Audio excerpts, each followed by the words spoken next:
आइए कहानी एक्सप्रेस के साथ एक सफर पर, जहां हर स्टेशन पर मिलेगा आपको एक ऐसा अनुभव जो आपके दिल को छू जाएगा। आपके लिए है यह सफर, आप तैयार हैं? तो चलिए, यह सफर शुरू होती है।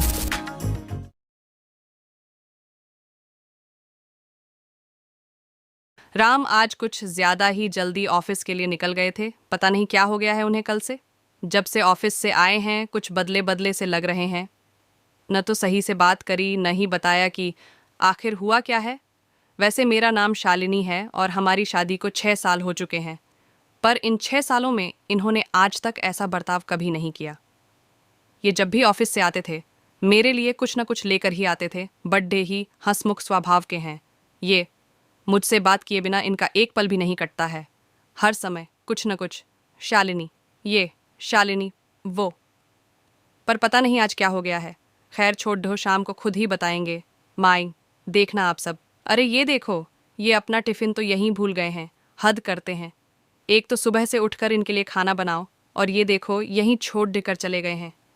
लगता है हमें ही देने जाना पड़ेगा। चलिए, मुझे देखकर इनका मन भी खुश हो जाएगा। फ़ोन करके बता देती हूँ कि मैं आ रही हूँ टिफ़िन लेकर, पर सोच रही हूँ नहीं बताऊँ। अचानक मुझे देखेंगे तो खुश हो जाएंगे। और जो भी चल रहा है इनके दिमाग में थोड़ी देर के लिए ही सही, इनका ध्यान तो हटेगा उससे। चलिए, आप सब भी मेरी स्कूटी का आनंद लीजिए। अरे, आज रिसेप्शन पर राधिका नहीं है। लगता है आज वो छुट्टी पर है। राधिका बहुत मिलनसार लड़की है और हमारी दोस्त भी है। उसको इन्होंने ही नौकरी दिलवाई थी। माता पिता के गुजर जाने के बाद वो बेचारी अकेली पीडीडीडीएच गई थी। बहुत खोजने के बाद भी उसको नौकरी नहीं मिल रही थी। तब पड़ोसी होने के नाते मैंने ही इनको बोला था। उसकी मदद करने को ज़्यादा पर ही लिखी भी नहीं थी, इसीलिए रिसेप्शनिस्ट की जॉब ही लग पाई। मैं जब भी ऑफिस आती हूँ राधिका से बैठकर खूब गप्पे लड़ाती हूँ। वैसे आप सब भी अब तक मुझे इतना तो जान ही गए होंगे कि मुझे गप्पे लड़ाने की बहुत आदत है। शर्मा जी, मेरे ये कहाँ हैं? अपनी सीट पर नहीं दिख रहे हैं।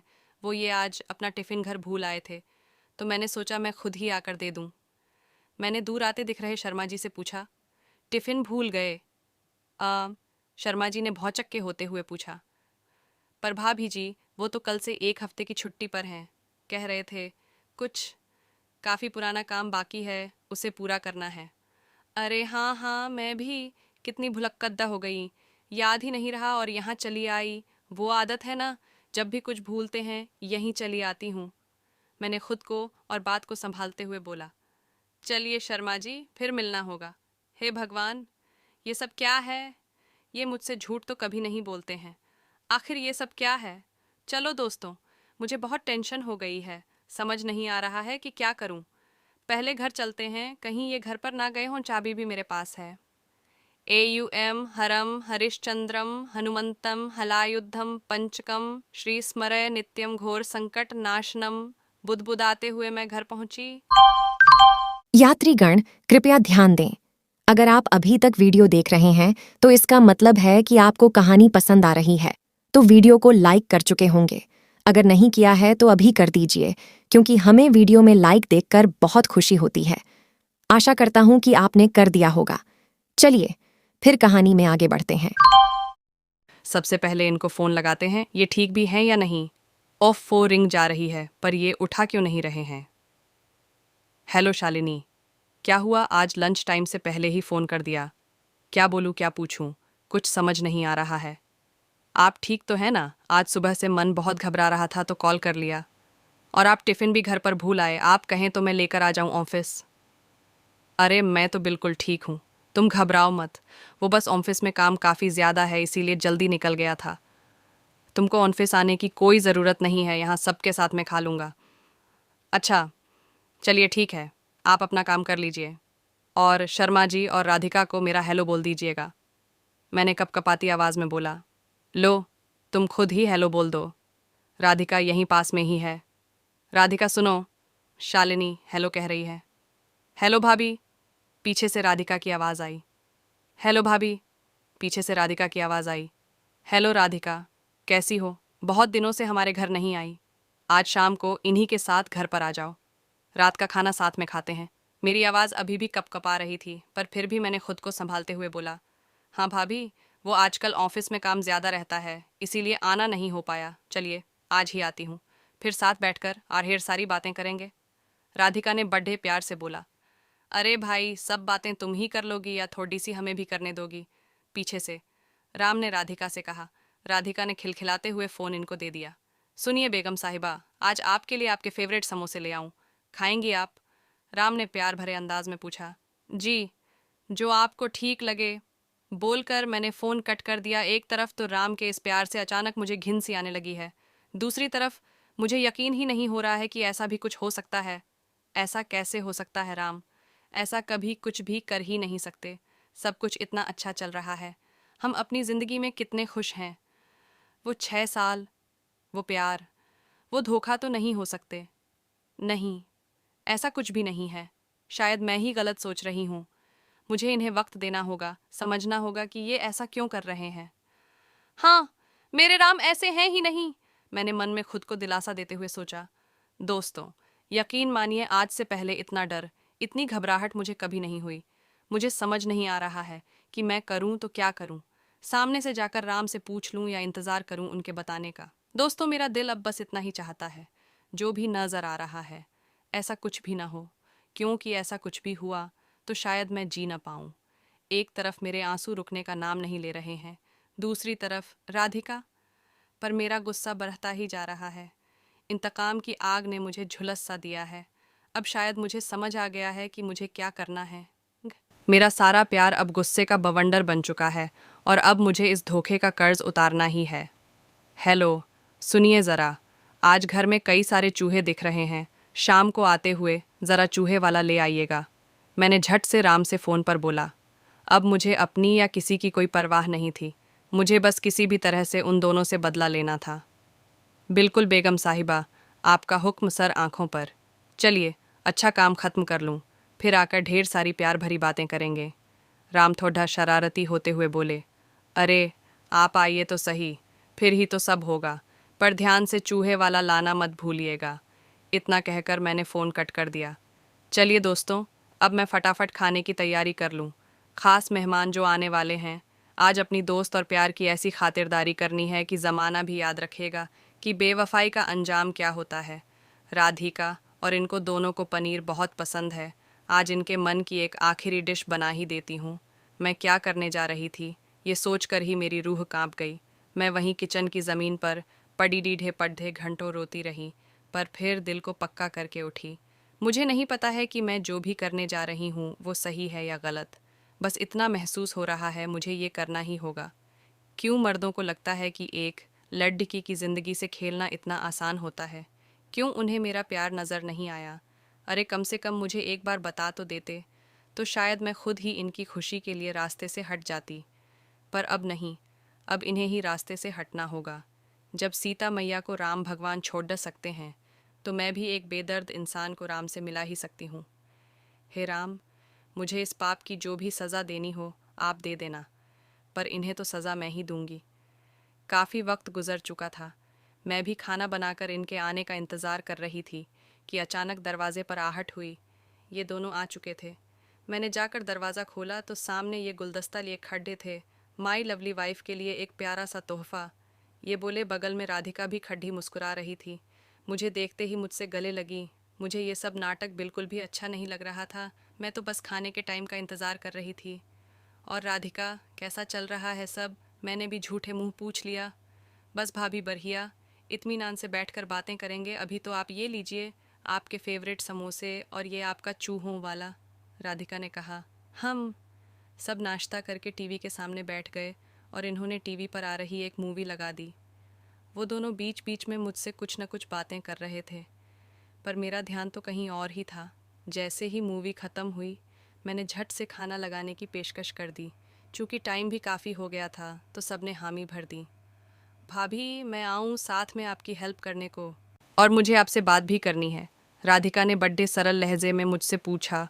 नहीं नहीं, तुम आराम से बैठकर बातें करो, दिन भर की थक कर आई हो, मैंने बोला। पर मन में मेरे यही चल रहा था कि अब इस कलमुही से मुझे तो कोई बात ही नहीं करनी। मैंने फटाफट गुस्से में चूहे के का पूरा पाउडर ही दोनों की सब्जी में मिला दिया और खाना सजाकर टेबल पर लगा दिया। आइए भाभी, आप भी बैठिए ना, साथ में ही खाते हैं, आप अपनी रोटियां भी सेक लाइए, राधिका ने जोर देते हुए कहा। तो मैंने भी हामी भर दी। मैं भी अपनी थाली सजा के ले आई और इनके बगल में बैठ गई। आज मैं इनको अपने हाथों से खाना खिलाना चाहती थी और मैंने किया भी यही। एक एक कौर मुझ पर भारी पडीडीएच रहा था, पर मैं रुकी नहीं। राम भी मुझे बड्ढे प्यार से देख रहे थे। ऐसा लगा मानो कुछ कह रहे हों, पर आज मुझे कुछ भी रोक नहीं सकता था, चाहे वो मेरा प्यार ही क्यों ना हो। खाना खत्म हो गया। मैं अब बस होने वाले तमाशे का इंतज़ार करने लगी।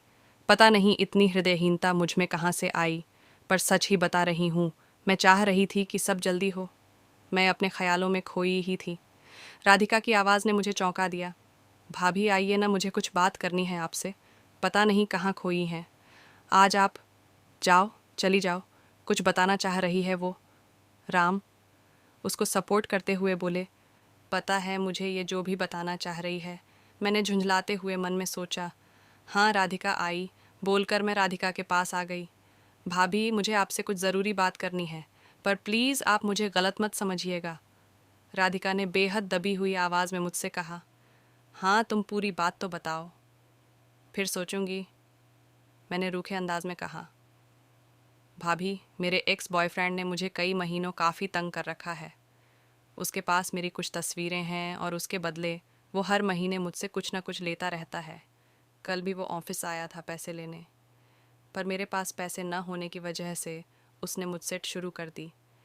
ये सब राम ने देख लिया। मैं इनको कुछ बताना नहीं चाहती थी, पर मुझे इतना रोना आ रहा था कि मेरे मुंह से सब कुछ निकलता चला गया।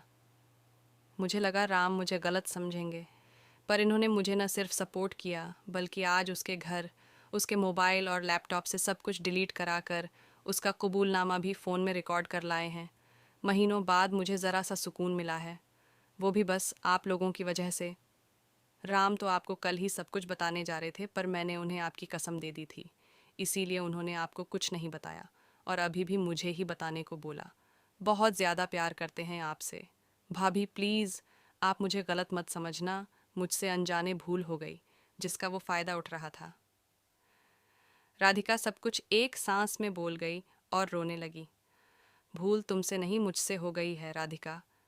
राधिका की बातें सुनकर मुझे बेहोशी सी आ गई और मैं अचेत होकर ज़मीन पर गिर पड़ी। मुझे जैसे ही होश आया, मैंने पाया कि मैं अपने कमरे में हूँ और राम और राधिका मेरे बगल में ही बैठे हैं। मैं तुरंत चीखी, जल्दी डॉक्टर को फ़ोन करो, राम तुम दोनों के खाने में था, जल्दी फ़ोन मिलाओ। मैं उठी और पागलों की तरह अपना फ़ोन खोजने लगी। मैं ज़ोर ज़ोर से चिल्ला रही थी, तुम लोग समझ क्यों नहीं रहे हो? जल्दी डॉक्टर को फ़ोन मिलाओ, कोई मुझे मेरा फ़ोन दे दो प्लीज़। हमारे खाने में कैसी बहकी बहकी बातें कर रही हो तुम? शालिनी, तुम्हें अचानक क्या हुआ है? हम बिल्कुल ठीक हैं, देखो हमें, राम ने मुझसे कहा। अभी मेरे पास कुछ भी समझाने का समय नहीं है। राम, तुम बस जल्दी से डॉक्टर को फ़ोन करो अभी, मैंने हड्ड बद्धाते हुए राम से कहा। शालिनी पहले मेरी बात सुनो, राम ने मेरा हाथ पकड़ डांचकर मुझे रोकते हुए बोला। मुझे कुछ नहीं सुनना है, कुछ भी नहीं, मैं लगभग चीखते हुए बोली। हटो मेरे रास्ते से, मैंने सामने खड़ी डी ही राधिका से कहा और आगे वाले कमरे की तरफ भागी। सामने ही मेरा फ़ोन पड़ी डीढ़ा था। मैंने जल्दी से फ़ोन उठाया और हमारे फैमिली डॉक्टर को तुरंत घर आने को कहा। डॉक्टर साहब सुनिए, गलती से खाने में चूहे वाला गिर गया और सबने खाना खा भी लिया है। आप प्लीज़ जल्दी घर आ जाइए और अगर कुछ दवा मार्केट से लानी है तो वो भी बता दीजिए, मैं भाग कर ले आती हूँ। नहीं, आपको ऐसे कोई दवा नहीं देगा, मैं फ़ौरन ही निकलता हूँ, आप परेशान मत होइए, डॉक्टर साहब ने बोला। तो थोड़ी सांस में सांस आई। मैंने पीछे मुड़ कर देखा तो राम और राधिका दोनों ही मेरे पीछे खड़े मेरी बातें सुन रहे थे। तुम दोनों ठीक तो हो ना? कैसा लग रहा है तुम दोनों को? कुछ सर दर्द, घबराहट या पेट दर्द या कुछ भी अजीब सा महसूस हो रहा हो तो बताइए। हे भगवान, ये मुझसे कैसी भूल हो गई है, अपने होने पर भी शर्म आ रही है। अरे अरे, ज़रा शांत हो जाओ, ऐसा तो कुछ भी नहीं लग रहा है बस हल्का सा पेट में दर्द महसूस हो रहा है, राम ने राधिका की तरफ देखते हुए कहा। हाँ, पेट दर्द तो मेरा भी हो रहा है, राधिका भी राम की तरफ देखकर बोली। फिर दोनों ही एक साथ हंसते हुए बोले, अरे इतनी चाक, खैर डीढ़िया, खाने के बाद हल्का सा पेट दर्द तो ही सकता है। चाक, कैसी चाक? तुम दोनों क्या बोल रहे हो? मुझे तो कुछ समझ नहीं आ रहा है, मैंने हैरान होते हुए पूछा। राम ने मेरे हाथों को अपने हाथों में लिया और मुझे आराम से सोफे पर बैठा दिया और बोले, राधिका, जरा अपनी भाभी को समझाओ कि हम क्या कह रहे हैं। भाभी, वो बोर्ड पर लिखने वाली चाक थी जिसे हमने पीस कर उस शीशी में भर दिया था। राधिका ने मुस्कुराते हुए बोला, चाक से बदल दिया। पर कैसे? तुम्हें कैसे पता चला कि मैं खाने में मिलाने जा रही थी? अब तो मैं पूरी तरह हैरान थी दोस्तों, पर मन में एक खुशी थी कि किसी को कुछ नहीं हुआ है। पर अब सब कुछ जानने की जिज्ञासा और भी बढ़ गई है। भाभी, जब हम सब सामान खरीद ही रहे थे कि तभी हमें शर्मा जी का फ़ोन आया। उन्होंने हमें बताया कि आप सुबह ऑफिस आई थीं। अब हम ये जान चुके थे कि आपको पता है कि हम दोनों ऑफिस में नहीं हैं, बल्कि कहीं और साथ में हैं। और अचानक आपका चूहे का मंगाना सिर्फ संयोग तो नहीं हो सकता। इसीलिए हमने फ़ौरन की दवा की जगह चाक की शीशी से बदल दी। हमें डर था कि आप स्थिति को कुछ गलत समझकर खुद को कोई नुकसान न पहुंचा लें। इसीलिए हम फ़ौरन भागे भागे आए, पर आपका शांत स्वभाव देख समझ गए कि अभी तक सब कुछ ठीक है। राधिका ने अपनी बात खत्म करते हुए कहा, अरे हाँ, शर्मा जी को तो मैं भूल ही गई थी, मैंने रोते हुए बोला और राम को गले लगा लिया। भाभी, भूल तो आप डॉक्टर साहब को भी गई हो, जल्दी उनको फ़ोन मिलाओ, नहीं तो उन्हें भी चाक वाला खाना खिलाना पड़ेगा। राधिका ने मजाक करते हुए बोला और हम सब खिलखिलाकर हंस दिए। दोस्तों, यहाँ तो कहानी हंसी खुशी में ख़त्म हो रही है, क्योंकि ये कहानी है, पर असल ज़िंदगी में ऐसा नहीं होता। इसीलिए कोई भी फैसला कभी भी जल्दबाजी में अपना विवेक खो कर न करें। इसी छोटी सी सलाह के साथ मैं शालिनी आपसे विदा लेती हूँ। जल्दी ही फिर मिलेंगे कसी और कहानी के किसी और पात्र के रूप में। आप सभी के प्यार और स्नेह के लिए बहुत बहुत आभार। पूरी वीडियो देखने के लिए आपका बहुत बहुत धन्यवाद। अगर आपको हमारी कहानियाँ पसंद आ रही हैं तो वीडियो को लाइक करें और हमें आपकी मदद की बहुत ज़रूरत है। हमारे चैनल में सब्सक्राइबर बहुत कम है, तो हमारे साथ जुड़िए, हमारे चैनल को सब्सक्राइब करिए। इससे हमें और भी अच्छे अच्छे कहानियाँ बनाने के लिए मोटिवेशन मिलेगी और आप और बेहतरीन कहानी सुन पाएंगे। आप और भी बेहतरीन शानदार कहानियाँ सुनना चाहते हैं तो हमारे चैनल कहानी एक्सप्रेस को सब्सक्राइब करना ना भूलें। धन्यवाद।